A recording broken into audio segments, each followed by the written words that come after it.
Hi guys, and welcome back to my channel. For those of you who don't know me, I'm Jill, aka G.E. White, and I'm an author and I like stories. I hope you like stories because that's what we talk about. I am also a horrendously slow reader, so for those of you who watch my videos have already known that I missed a lot of videos during the summer because I was reading the Percy Jackson series and was just kind of busy at the time. Anyway, I had set up that I was going to be reading How to Catch a Bogle for this book for October because it's all kind of spooky and scary and all that kind of stuff. And it took me until like mid-November to finish it. So obviously I missed November. There was no other book for November for like my to read list kind of thing that should have happened, but it didn't. Anyway, so I did end up reading this, and I really actually enjoyed it. So I'm going to give you my little review. There will be some spoilers. I will try my best to keep them to a minimum. If I get into major ones, I will give you a warning. So that's being said. So, How to Catch a Bogle is, first off, I mentioned last time when I said I was going to read this, that the word Bogle is actually a name that goes back in my family a while back. It's not obviously my last name or anything like that, but it appears in my family tree. And so a Bogle is kind of understood to be a malevolent spirit in Irish mythology, mostly like a boogeyman or some other shapeshifter or something to that nature. And in this book, they kind of use it as a catch-all for any type of malevolent spirit. That is, like, they do mention actual Irish folklore and English folklore to a degree. If you like creatures like red caps and some other ones, kelpies, I think, was another one, and grindylows, which you've probably heard of from Harry Potter. So yeah, it's Irish and Scottish, English, Welsh, folklore, all that area. And I love that kind of idea because, like, growing up, I was a huge anime fan, and I got into certain animes that had to do with the idea of yokai, whether it was like Inuyasha and later Natsume's Book of Friends, Princess Mononoke. I always loved that idea of these like spirits from folklore and like nature spirits, that kind of stuff, but also monsters and so on and so forth. So I was really looking forward to reading this, and so it is a middle grade book. The protagonist is Birdie, or actually her name is like Bride or Bridie, but she sings a lot, so they call her Birdie, and I think it's a lot more fitting. And like, I mean, what girl wants to be called like Bride or Bridie? Like, yay, your whole thing is about getting married, and she's freaking 10, so can we not? Anyway, so Birdie she's, as I said, she's a 10-year-old girl, and she is a apprentice of a Bogler, or also known as a Devil Go Man. His name is Alfred, and his job is to go and lure out these malevolent spirits that usually eat children, and kill it. So, and Birdie's job, she is the bait for this. She stands out in a place where a bogle might appear. They basically set a trap for it, and she's holding a mirror, basically watching behind her to make sure this thing doesn't sneak up on her, or when it does, that she can get away and that they can catch it. So so Catherine Jinks, who is the author, she does actually a really good job of racketing up the tension with each of these encounters with these bogles. So the bogles, they are, as I said, the term is used as a catch-all for these malevolent spirits, and even Alfred doesn't fully know what all these things are. They have different appearances. Some are scaly, some have feathers, some are almost like Lovecraftian horrors that have like, glibbering and like oozing flesh of some sort. Some are even seem to be made out of smoke and other stuff. So they can be pretty terrifying in how they're described. So, and I really do appreciate that. I find that like a lot of their appearances kind of read like how in The Ring, where Samara comes through the television, it's that creeping like, oh god, oh no, oh no. it is actually quite frightening. What I will say about this book in terms of language, so this is technically a middle grade book, mostly because the protagonists are like 10-year-olds and 12-year-olds, other than Alfred, obviously, who's like in his 50s, 60s. I'm not really sure how old he's supposed to be. But the language is actually quite advanced. I found it, to be on par with at least something like Philip Pullman's His Dark Materials, especially with the themes. It's very dark. These, disappearing children is a main theme throughout the book. So it is dark. It's not for like, kids who get scared easily. So keep that in mind. Um, what I'm so glad that they actually, I think there's like I'm pretty certain I saw a glossary of terms, because there's a lot of Victorian slang that you use, because it does take place in like a Victorian England setting. Um, I'm not familiar with like English geography that well, so there's some places where I'm like, I haven't heard that place, so does it exist or doesn't it? I don't know.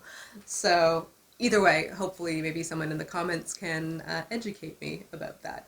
So, um, with that being said, it is a generally scary book, and but not always for the reasons that you think. As I said, you have these moments where they encounter the Bogles, and when the Bogles appear, it is definitely very tense. They encounter one in a chimney, one in a well, one in a sewer, and so on and so forth.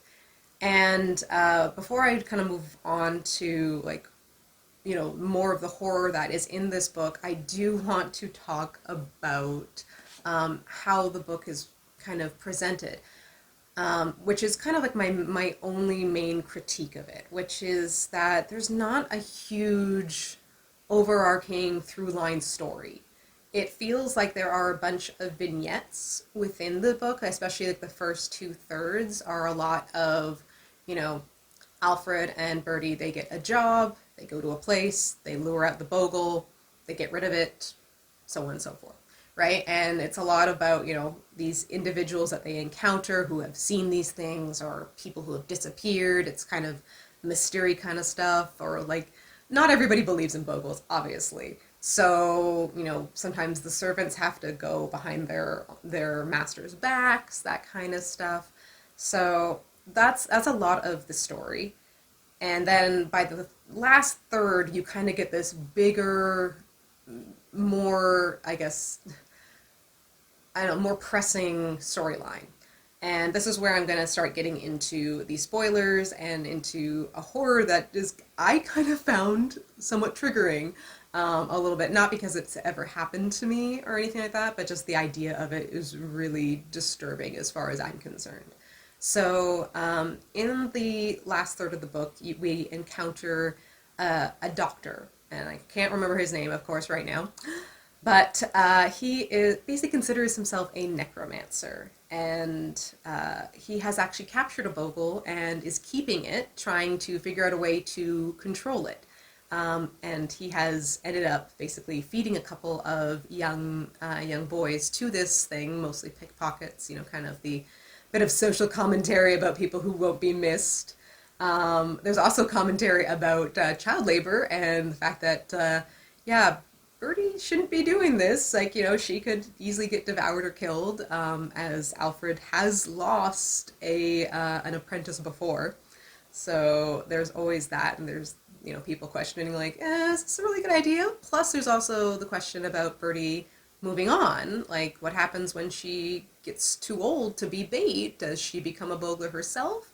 And unfortunately, with the time that this book takes place, which seems to be, as I said, Victorian England, um, like, would people trust a woman to do it? It's kind of, when would she have her own bait kind of thing? So it's kind of a weird situation. Anyway, so getting back to the last third of the book, where this doctor slash necromancer comes in. So obviously, Bertie and Alfred, they kind of discover what he's doing. They get rid of the Bogle, and then he's not too happy about that, and ends up kidnapping Bertie to basically force Alfred into getting him a new Bogle, right? To, practice his necromancy on. And this is where I find it kind of triggering. And it's not because like she's horribly abused or anything like that, but as this man is a doctor, he is very well respected, and he hides her away in a mental asylum, and basically tells all the staff, that she is like, that all the story that she's telling, basically what her name is, who her guardian is, that she's been kidnapped, that this is all part of her madness. And it's, I don't know, I find it very terrifying to be around people who are, generally good people, generally sane, trustworthy people, and have them not believe you when you tell them that you're in trouble. I think that that's really kind of scary and terrifying to me. Like, also, at one point she's basically like dressed in like what is, I guess, a straitjacket, and like being told that you're crazy when you're not. Ooh, ooh, that is triggering. That is terrifying to me. I'm so glad it only like takes a couple of chapters before she gets out of that whole situation.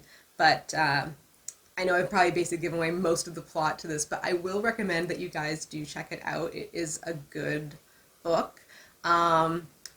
There is, as I said, this is only the first book in a series, but it's kind of interesting. I was reading the back of the second book, and so while Birdie is the main character in this book, you were also introduced to Jem, who is a young man who was like a pickpocket and stuff like that, and kind of is a friend of hers.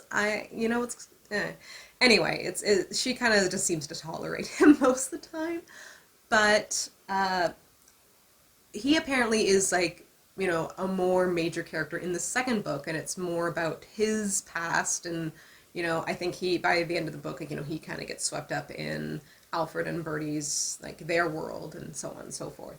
So eventually I will come back to the series, I think, but for the Christmas season, I've decided to read a different book.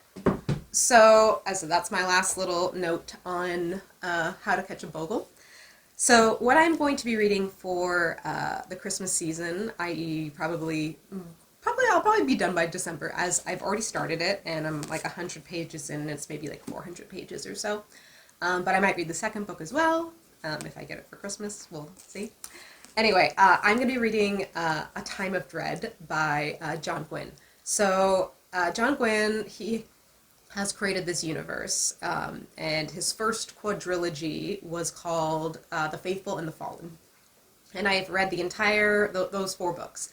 This book is the first book in his second series in the same universe, okay?